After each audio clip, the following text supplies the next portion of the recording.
Bienvenue à vous tous aujourd'hui à l'émission Harmonie. En première partie, je recevrai comme invitée Ingrid Vallière, spécialiste en régression. Elle va nous parler de réincarnation et de la thérapie de psychologie transpersonnelle. En deuxième partie, nous aurons le volet de technique énergétique. Aujourd'hui, je vous parlerai de l'argent. Comment obtenir davantage de l'argent dans la vie pour pouvoir mieux fonctionner matériellement, positivement. En troisième partie, la section numérologie, où j'interpréterai une analyse d'une personne qui m'a écrite. Sans plus tarder, je reçois Ingrid Vallière. Bonjour Ingrid. Bonjour Christiane. Ça me fait plaisir de t'avoir sur mon émission. Moi aussi. J'aimerais que tu nous parles dans un premier temps de ta démarche qui t'a amené à faire le travail que tu fais maintenant. Oui. Bon, même quand j'étais enfant, j'ai toujours cru dans le sujet de réincarnation. Je me suis toujours posé des questions d'où je viens ou qu'est-ce que je fais ici. Une fois, quand j'étais à l'église comme enfant, peut-être de 8 ans, j'ai pensé que j'étais ici au moins 1000 fois. C'était si connu, je me sentais à l'aise à la terre, c'était si familière déjà que j'avais cette impression comme ça. Et dans ma famille, c'est pas vraiment. Ma famille n'est pas vraiment intéressée dans le sujet de réincarnation, mais moi, je l'étais. Et bientôt, à l'âge de 10 ans environ, j'achetais des livres au sujet de yoga et je me suis occupée de l'hindouisme, du bouddhisme. Je fais des études comme ça. Je suis allée aux Indes pour plus encore étudier ça. Et ça m'a toujours très, très frappée. Mais je n'ai jamais pensé qu'on pourrait faire une profession avec ça. C'était seulement un intérêt personnel. À titre culturel, démarche intérieure, c'est ce que tu avais choisi? Oui, c'est ça. Et alors, j'ai fait les voyages aussi dans les pays où on peut trouver surtout la philosophie indienne et aussi au Japon. Et alors, quand j'avais 20 ans, j'avais un accident très grave, j'avais des brûlures à cause d'une explosion. Et c'était dans ce temps-là que j'avais les images des vies intérieures très, très vives. Par exemple, j'avais les images d'être brûlée dans une vie antérieure, ou aussi des autos et des machines qui brûlaient. Alors, ce temps-là, c'était si clair que j'avais les vies antérieures dans ce domaine-là. Et aussi, je me suis rendu compte que je pourrais mourir dans cet accident si je voulais.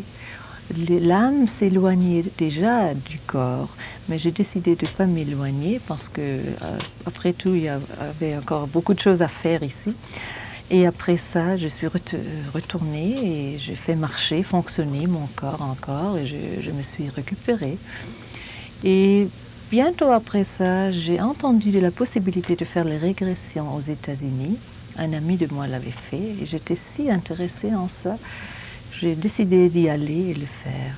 Alors j'ai eu des régressions moi-même et ça m'a expliqué beaucoup de choses de ma vie. Pourquoi j'ai choisi ses parents, pourquoi j'ai choisi quelques amis, pourquoi j'étais si intéressée dans quelques pays.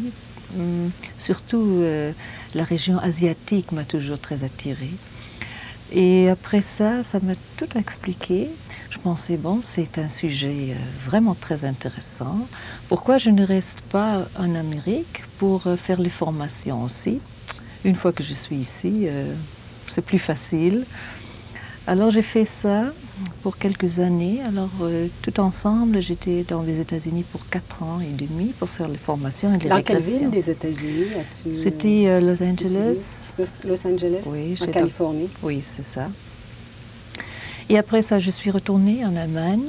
Et au début, j'ai fait ma profession habituelle, qui était traductrice. Et au même temps, il y avait un livre qui était édité pour la première fois. Et ça s'appelait Thérapie de réincarnation. Alors j'étais toute surprise qu'en Allemagne aussi, on commençait à s'occuper de ce sujet. Et j'ai commencé aussi à faire les régressions et ça a augmenté pendant les années. Et maintenant, je fais plus la traductrice, mais je fais les séminaires en anglais. Et maintenant, c'est la première fois que je fais les conférences, même en français. Oui. Alors, quand même, je profite de ma profession habituelle. Je suis devenue spécialiste avec cette méthode parce que je travaille maintenant 17 années avec la méthode. 12 ans, j'ai mon cabinet de consultation en Allemagne et c'est devenu dans une manière que je fais les formations aussi avec les psychiatres, les médecins, les psychologues qui ont appris une autre méthode d'abord, mais qui intègrent cette technique dans leur technique, ce qu'ils ont appris, et ça marche très bien. Et pourrais-tu nous parler de ton livre qui est sorti dernièrement? Là, ça fait combien de temps? Ici à Québec, oui. Ça vient de... C'est tout frais, là? C'est tout frais, c'est seulement une semaine. Oui. En Allemagne, c'est sorti, voilà, 3 ans. Et c'est édité 4 fois déjà. Ça a eu va bien. Bon succès. C'est un bon impact. Oui. Parce qu'il y a beaucoup de livres sur le sujet de réincarnation. Et au début, je n'ai pas pensé que j'écrirais un livre. Mais après, quelqu'un m'a demandé, c'est une édition qui sont venus pour me demander si j'avais pas envie d'écrire un livre. Alors je pensais, oui, pourquoi pas. Surtout, je peux bien expliquer la pratique de la réincarnation. Je ne suis pas si intéressée dans la théorie. Il faut comprendre la théorie, mais après tout... une théorie, c'est pas si intéressant comme la pratique. Alors j'ai commencé à écrire le livre et bon, c'est sorti voilà 3 ans. Et le livre, ça parle de la théorie de la réincarnation, de la philosophie, quelle culture y croit et dans quelle manière on croit à la mort ou qu'est-ce qu'il passe après la mort. Et alors je parle des régions, du comportement de l'être humain, parce que les vies antérieures se représentent surtout dans les émotions et dans les comportements répétitifs. Ce qui se répète dans la vie, c'est déjà apporté avec soi. Et il y a des personnes qui, toujours quand ils sont dans une certaine situation, se comportent de la même manière, où ils ont toujours les mêmes émotions. On se fâche quand quelqu'un nous ment, par exemple. Alors, quand une situation se répète, ça veut dire qu'on connaît déjà très bien cette situation et que peut-être dans une vie antérieure, on a connu exactement cette situation. Alors, je parle des émotions, aussi des maladies, parce que normalement, les vies antérieures ont créé un impact quand il y a une mort pas naturelle, une mort douloureuse.